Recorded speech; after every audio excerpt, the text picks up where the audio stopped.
এটা অর্থনীতি ঘুরে দাঁড়ালো, এই 1 বছরের মধ্যে অর্থনীতি ঘুরে দাঁড়ালো এই কারণে ওই প্রবাসীদের এই রেমিটেন্সের অর্থ দিয়ে বাংলাদেশ উঠে দাঁড়ালো। আমি সৌভাগ্য যে আজকে সবার সঙ্গে দেখা করার সুযোগ হলো। চেষ্টা করেছি দায়িত্ব গ্রহণের পর থেকে বিভিন্ন জায়গায় বিদেশে প্রবাসীদের সঙ্গে বসে আলাপ করার জন্য, এবং অভিযোগের কোনো শেষ নেই এবং ন্যায্যতেই অনেক অভিযোগ এবং বিশৃঙ্খলা কাজের চেষ্টা করেছি যেগুলো সুশৃঙ্খল করা যায় কিনা, যে সমস্ত সার্ভিস পাওয়া যাচ্ছিল না সেগুলো পাওয়া যায় কিনা। উনি রাত দিন এটার পেছনে লেগে আছেন, প্রফেসর আসিফ নজরুল উপদেষ্টা, উনি ওনার দৌড়ঝাঁপ এটার পেছনেই রয়েছে সারাক্ষণ। আমরা প্রথম দেখলাম যে অনেকগুলো পাসপোর্ট রিনিউ হওয়ার জন্য দেশে বসে আছে বছরের পর বছর, মাসের পর মাস। এটাও বুঝলাম না বসে থাকবে কেন। তখন আমি চাইলাম সব এম্বাসি থেকে তালিকা আনার জন্য কতগুলো পাসপোর্ট কী কারণে বসে আছে। আমি একটা সময় নির্দিষ্ট করে দিলাম, 1 মাসের মধ্যে সমস্ত কিছু আপডেটেড করে ফেলতে হবে, এটা রিনিউ করতে হবে। এবং রিনিউ করার সময় আর মেশিন রিডেবল পাসপোর্টের দিকে যাব না, পাসপোর্টের দিকে যাব। প্রথম অভিযোগ হলো যে স্যার এটা পারা যাবে না, আমাদের ক্যাপাসিটি নাই। আমাদের ক্যাপাসিটি না থাকলে ক্যাপাসিটি বাড়ান, কিন্তু কাজটা করতে হবে। তো তারাও খুব আমার জোর জার দেখে তারাও খুব সিরিয়াসলি নিল। দেখলাম যে মাসখানিকের মধ্যে সব পরিষ্কার করলো, প্রত্যেকটা এম্বাসিতে এটা হলো। আমাদের এটা কিভাবে করলেন বলে রাত দিন তারা পরিশ্রম করছে, এবং তাদেরকে ধন্যবাদ জানাই যে দিন হয় নাই, এখন রাত দিন পরিশ্রম করে অল্প সময় করে দিয়েছে। চাইলে যে করা যায় এটার প্রথম প্রমাণ পেলাম যে এটা এমন কোনো অসাধ্য কিছু ছিল না। অনেক রকম ব্যাখ্যা দেখছিল আগে, ওই ব্যাখ্যাগুলো উত্তরণ করে তারা নিজেরা এটা সমাধান করে এটা বের হয়ে গেছে। পরবর্তীতে চেষ্টা করছি যাতে এটা ব্যাকলগ না হয়। এখন আবার শুনছি যে ব্যাকলগ হতে আরম্ভ করেছে, এটার কোনো সুরাহা পাইতেছি না। প্রথম চেষ্টা করলাম পাসপোর্ট ইত্যাদি করার মধ্যে বিলম্বের কারণটা কি, বুঝালো যে এটা সরকারের নিয়মে এগুলো হয়। কারণটা হলো পুলিশ ভেরিফিকেশন লাগে। তো আমার প্রথম কাজ হয়তো মনে আছে আপনাদের, পুলিশ ভেরিফিকেশন বন্ধ করে দিলাম। পুলিশ ভেরিফিকেশন পাসপোর্ট করতে হলে পুলিশ ভেরিফিকেশন লাগবে না। প্রথম বললো যে না এটা পারা যাবে না ইত্যাদি ইত্যাদি। আমি বললাম যে একবার করে ফেলি, তারপর দেখি কি অসুবিধা কি হচ্ছে। আমার ব্যাখ্যাটা ছিল এই যে বাংলাদেশে আমি জন্মগ্রহণ করেছি, আমি বাংলাদেশি নাগরিক, আমার পরিচিতি দেওয়ার দায়িত্ব সরকারের। পাসপোর্ট আমার পরিচিতি, কাজে এখানে আমি যদি অপরাধ করে থাকি তাহলে পুলিশ আমাকে ধরবে, পাসপোর্ট আমাকে ধরতে পারবে না। পাসপোর্টের কাজ হলো যে আমার পরিচিতিপত্রটা তাকে দিতে হবে, যেহেতু আমি দেশের নাগরিক। কাজে আমি যখনই এনআইডিটা দেব আমাকে পাসপোর্ট দিতে সরকার বাধ্য, যেহেতু আমি দেশের নাগরিক। কাজে ওই অর্থে বললাম যে এটা পুলিশ ভেরিফিকেশন। যদি কোনো অপরাধ থাকে সে ব্যাপারে তার সঙ্গে অন্য যাদের সঙ্গে অপরাধীর সঙ্গে ব্যবহার করেন তার সঙ্গে সে ব্যবহার করবেন, কিন্তু যতক্ষণ অপরাধী হিসেবে সে প্রমাণিত না হয় তার এই পাসপোর্ট নেওয়ার সুযোগ দিতে হবে। তো যাই হোক, সে পাসপোর্টের সেই ঝামেলাটা গেল। তারপরে এখন থেকে কাউকে আর পুলিশ ভেরিফিকেশনে যেতে হয় না। দেখলাম যে এরপরে 9 মাস বছর বসে আছে, পাসপোর্ট পাচ্ছে না, পুলিশ ভেরিফিকেশন আসছে না বলে রাতারাতি হয়ে যেতে আরম্ভ করলো। সব রাতারাতি পাসপোর্ট পুলিশ ক্লিয়ারেন্সের অনুপস্থিতিতে এটা হতে আরম্ভ করলো। তো ভালো লাগলো যে এটা পারা গেল জিনিসটা করার জন্য। আরেকটা হলো যে এখানে মেশিন রিডেবলের জন্য যন্ত্রপাতি নাই। আমি বললাম যন্ত্রপাতি নিয়ে যান, ওখান থেকে যন্ত্রপাতি দিয়ে করেন। আরেকটা হলো অনলাইন পাসপোর্ট করার কথা। আমি যে অনলাইন পাসপোর্ট যদি করতে পারে তাহলে তো সব বিদেশিদের জন্য অসুবিধা নেই, তারা ঘরে বসেই তো এটা করে ফেলতে পারবে। কাজে এই বিতর্ক এখনও চলছে, এখনও এটার ফয়সলা করতে পারিনি। অল্প কিছু ফয়সলা হয়েছে, কিন্তু এই যে একদম সঙ্গে সঙ্গে করে দেবে এটা এ পর্যন্ত অন্তত অ্যাপ্লিকেশনটা করার জন্য আমরা সুযোগ দিচ্ছি। আমরা নাগরিক সেবা বলে একটা আলাদা বেসরকারি প্রতিষ্ঠান সৃষ্টি করেছি। তার কাছে গেলেই পয়সা দিলে সে আপনার এনআইডি, পাসপোর্ট, অন্যান্য যতগুলো সরকারি দলিল দস্তাবেজ, জমির দাখিলা বা যা যা দরকার হয় এগুলো ওখান থেকে নিতে পারবে। এখানেও বারে বারে প্রতিবন্ধকতা আসছে যে এটা ছাড়া এটা হবে না, এটা ছাড়া ওটা হবে না, কিন্তু কিছু কিছু কাজ শুরু হয়ে গেছে। তো এটা আপনাদেরটা ধরতে গিয়ে দেশের লোকের জন্য একই সঙ্গে কাজটা করা যাচ্ছে বলে আমি খুব আনন্দিত যে এটা আমরা ধাক্কাধাক্কি করার পরে এটা কিছু দূর অগ্রসর করতে পেরেছি, এবং আশা করি ভবিষ্যতে এটা খুবই সহজ জিনিস হয়ে যাবে। মালয়েশিয়ার ব্যাপারে বারে বারে প্রশ্ন আসছিল। দায়িত্ব গ্রহণের পর থেকেই মালয়েশিয়ার এই সমস্যা যে তারা অনেকজন 18,000 শ্রমিক প্লেনে উঠতে পারেনি, তার এক্সপায়ার করে বা কি কারণে কাট অফ ডেট ছিল, আসতে পারেনি। কাজে এটা খুব খারাপ লাগলো। এরপর পরেই মালয়েশিয়ার প্রধানমন্ত্রী উনি আসলেন বাংলাদেশে। আমরা খুব আনন্দিত হলাম যে তিনি আসছেন আমাদেরকে দেশে প্রথমবারের মতো বাংলাদেশ এই অভ্যুত্থানের পরে একজন প্রধানমন্ত্রী বাংলাদেশ ভিজিটে আসছেন। 2 মাস পরে উনি এসেছিলেন 4 অক্টোবর বাংলাদেশে আসলেন। তো ওনাকে বললাম এই সমস্যাটার কথা, তিনি শুনে বললেন যে হ্যাঁ, এরকম যদি থাকে আমরা নিশ্চয়ই এটা করে দেবো। এটার জন্য এই বিলম্বের জন্য সে প্লেন ধরতে পারে নাই, এটার জন্য তার বন্ধ হয়ে যাওয়ার কিছু না। এই যে 18,000 সেটা আজ পর্যন্ত চলছে, তার মধ্যে 8,000 বোধহয় যেতে পেরেছে না? বলো তো, একটু ব্যাখ্যা করে। আমি একটু বলি আপনাদের। প্রথমে তো বলেছিল 18,000, পরে যখন আমরা 18,000 ভেরিফাই করতে গেলাম দেখলাম 31 মের মধ্যে তাদের বাংলাদেশে আসার কথা ছিল 2024-এর। তো 31 মে পর্যন্ত তাদের তো ভিসা থাকতে হবে। তো আমরা স্ক্রুটিনি করে দেখলাম আসলে ভিসা ছিল 8,000 সামথিংয়ের। তো বাকিদের তো ক্ষেত্রে আমরা দাবি করতে পারি না।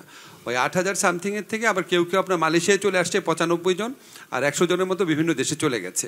বাকি যারা আছে ওনাদের প্রসেস শুরু হয়েছে। এই মাসে প্রথম আমরা ইয়েটা পেয়েছি, রিকোয়ারমেন্টটা পেয়েছি অল্প সংখ্যক, কিন্তু এটা আমাদের এই 31শে ডিসেম্বরের মধ্যে ওনারা যতজন যেতে চায় ততজন আসতে পারবে এখানে। যে আপনাকে ব্যাখ্যা করার কারণটা হলো যে এই যে 1 বছর আগে শুরু হয়েছে, এটা এখনো ছাড়া হয়নি। এখানে এসে আবার পার্সু করছি আমরা বাকি জন কখন যেতে পারবে, এটা পরিষ্কার হয়ে গেছে এখন। বাকি 18,000 সবাই যাবে। প্রথম মনে হয়েছিল 18,000 থেকে 8,000 নেবে আর বাকিদের নেবে না, বলছে না 18,000 আমরা প্রত্যেককেই নেব, কেউ বাদ যাবে না। কাজে এটা একটা আনন্দের সংবাদ। উনি এসেছিলেন বলে, উনি আমাদের প্রতি সহানুভূতিশীল ছিলেন বলে তখনই তাৎক্ষণিকভাবে উনি সিদ্ধান্ত দিয়েছিলেন, প্রেস কনফারেন্সে বলেছিলেন যে আমরা একটা ব্যবস্থা করবো, একটা না একটা ব্যবস্থা করবোই। উনি করছেন। আজকেও দীর্ঘ মিটিং হয়েছে ওনার সঙ্গে।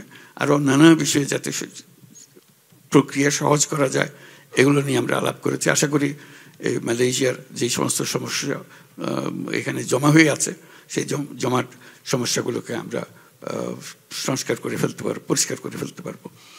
আরটা হলো যে প্রবাসী বাংলাদেশিরা যারা বিদেশে আছেন তাদের কন্ট্রিবিউশন, অবদান আমাদের অর্থনীতির কী অবস্থা আপনাদের মনে আছে। ব্যাংক খালি, যত টাকা পয়সা আছে খালি করে নিয়ে গেছে। দায় দেনার দায়িত্ব আমাদের উপর রেখে গেছে। এটা কিভাবে শোধ করা হবে, ফরেন এক্সচেঞ্জ রিজার্ভ তলানিতে পড়ে গেছে। এটা অর্থনীতি ঘুরে দাঁড়ালো, এই 1 বছরের মধ্যে অর্থনীতি ঘুরে দাঁড়ালো এই কারণে ওই প্রবাসীদের এই রেমিটেন্সের অর্থ দিয়ে বাংলাদেশ উঠে দাঁড়ালো। আমি সকল প্রবাসীদের আজকে যারা এখানে উপস্থিত আছেন তারা এবং যারা উপস্থিত নাই তাদেরকেও একসঙ্গে আমরা তালে দিই, ধন্যবাদ জানাই, জাতির পক্ষ থেকে ধন্যবাদ জানাই। এটা না হলে জাতি সোজা হয়ে দাঁড়াবার কোনো উপায় ছিল না। এই টাকা দিয়ে আজকে আমরা মজবুত অর্থনীতিতে দাঁড়াতে পেরেছি। এটা মস্ত বড় একটা অবদান। এই অবদানের স্বীকৃতি হিসাব আমাদেরকে সেটা করতে হবে, তো তাদের সুযোগ সুবিধাগুলো যাতে পায় সেগুলো করা, আইন শৃঙ্খলাগুলো ঠিক করা। এবার দেখেছেন আমরা যে এসছি এখানে ওনার দাওয়াতে, প্রধানমন্ত্রী আনোয়ার ইব্রাহিমের দাওয়াতে আমরা এসছি। আমরা প্রায় আমাদের ক্যাবিনেটের প্রায় অর্ধেক নিয়ে এসছি একসঙ্গে, যাতে করে প্রত্যেকের যেন বিষয়গুলো পরিষ্কার হয়ে যায়। কাজে আমি একা আসলে একটা জিনিস ব্যাখ্যা করতে পারতাম, আর একটা গভীর জিনিস আমি পারতাম না, অত ডিটেলস আমার মনে নেই। আমরা বলছে চলো যত রকমের সমস্যা আছে ওনার সামনে আমরা বলবো, ওনাকে জানিয়ে রাখবো যাতে করে আমরা সমাধানগুলো পাই। এবং আজকে খুব মনোযোগ দিয়ে উনি শুনেছেন। এবং আশ্বাস দিয়েছেন যে এগুলো সমস্ত কিছুই পরিষ্কার করে দেবেন, এবং তাকে আবার আমন্ত্রণ জানিয়েছি বাংলাদেশে আসার জন্য। সেটা আমরা তার সঙ্গে যোগাযোগ রাখব। তিনি খুব আমাদের প্রতি সহানুভূতিশীল, যাতে আমরা এগিয়ে যেতে পারি কোনো বাধাবন্ধক ছাড়া। তার কাছে আমরা বিনিয়োগের কথা বলেছি, ব্যাপকভাবে মালয়েশিয়ান বিনিয়োগ বাংলাদেশে হোক। একটু আগে আমরা বিনিয়োগকারীদের সঙ্গে বৈঠক করছিলাম, মালয়েশিয়ার থেকে বড় রকম বিনিয়োগ আশ্বাস আমরা পেয়েছি। সেখানে আমরা যাতে করে এই বিনিয়োগের ধারা অব্যাহত রাখতে পারি, তারাও চেয়েছে আমাদের সঙ্গে কাজ করার জন্য। কাজে মালয়েশিয়া একটা এখন জটিল একটা পরিস্থিতির মধ্যে ছিল আমরা যখন এসেছি। এই জটিলতার থেকে আমরা মুক্ত করছি, যাতে সবাই যে সহজভাবে এখানে ঢুকতে পারে, এখানে কাজকর্ম করতে পারে। এই যে ভিসা কি বলে মাল্টিপল ভিসা করে দিল, এটা একটা বড় রকমের সাহায্য আমাদের জন্য। আমরা সার্বিকভাবে বাংলাদেশের পরিস্থিতি আপনাদের দোয়ায় অনেক স্বস্তির জায়গাতে এসেছি। আমরা অর্থনৈতিক জায়গা থেকে আমরা স্বস্তির জায়গাতে এসেছি। সংস্কারের মাধ্যমে আমাদের সংবিধান সংস্কার, অন্যান্য আরও যত সংস্কার আছে সেগুলো নিয়ে সংস্কার কমিশনগুলো ছিল, তারা রাজনৈতিক দলগুলোর সঙ্গে ক্রমাগত বৈঠক করছে। আপনারা নিশ্চয়ই টেলিভিশনে দেখেন সেগুলো, যাতে করে আমরা সবাই একমত হতে পারি। এখন ঐক্যমতে পৌঁছার কাছাকাছি আমরা এসেছি। সে ঐক্যমত হয়ে গেলে আমরা একটা সনদ ঘোষণা করব। এই মাসের মধ্যে আশা করি সনদ ঘোষণা করতে পারবো। ইতিমধ্যে আমরা জুলাই ঘোষণা 5ই আগস্টে আমরা জুলাই ঘোষণা দিয়েছি। সারা জাতি একত্র হয়ে সব দলের নেতাদের নিয়ে আমি সংসদ ভবনের সামনে দাঁড়িয়ে এই ঘোষণা দিয়েছি। এখন অপেক্ষা করছে শুধু জুলাই সনদটা হয়ে গেলে বাংলাদেশের নিয়ম কানুন এবং শাসন কনস্টিটিউশনে যে সমস্ত পরিবর্তন আসবে এগুলোর সিদ্ধান্ত হয়ে যাবে। যতটুকু আমরা সবাইকে একমত করতে পেরেছি, আমাদের আশা ছিল অনেক বেশি করতে পারবো। এখনো ধারণা হচ্ছে না সেই পরিমাণ আমরা যেতে পারবো কিনা, সব দলকে একত্র করে আমরা যেতে পারবো কিনা। কিন্তু ইতিমধ্যে তাদের অগ্রগতি দেখে আমি নির্বাচন ঘোষণা করেছি।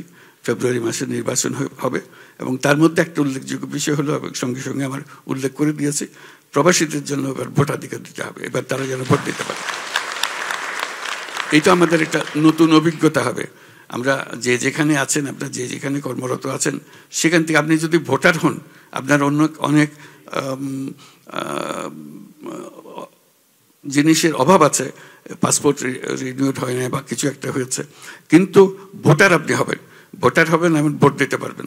যতক্ষণ পর্যন্ত বাংলাদেশের নাগরিক, আপনি ভোট দিতে পারবেন। কাজেই সেটার ব্যবস্থা হয়েছে, এবং ইলেকশন কমিশনের সঙ্গে আমাদের আলাদা আলোচনা হয়েছে। তারা আশ্বাস দিয়েছে যে তারা সমস্ত প্রস্তুতি দিচ্ছে, যাতে এই ইলেকশনে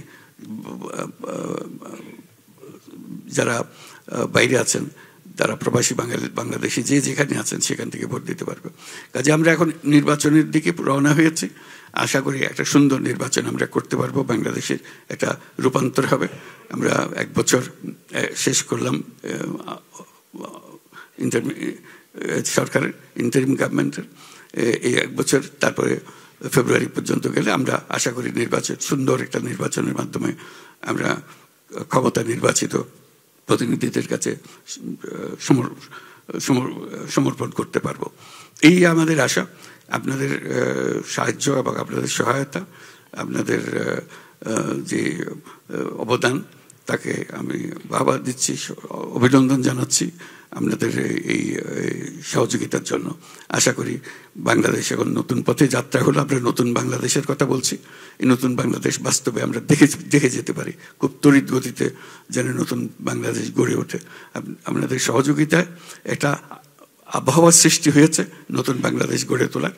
ছোট ছোট ছোট জিনিস বলে অনেক সময় নজরে আসেনি, বড় বড় জিনিসগুলো এখন নজরে আসবে। যেহেতু কনস্টিটিউশন রিফর্ম হয়ে গেলে বোঝা যাবে যে আমরা কোন দিক থেকে অগ্রসর হচ্ছি। আমরা অর্থনৈতিক দিক থেকে আমাদের দিকে সবাই অ্যাটেনশন দিচ্ছেন।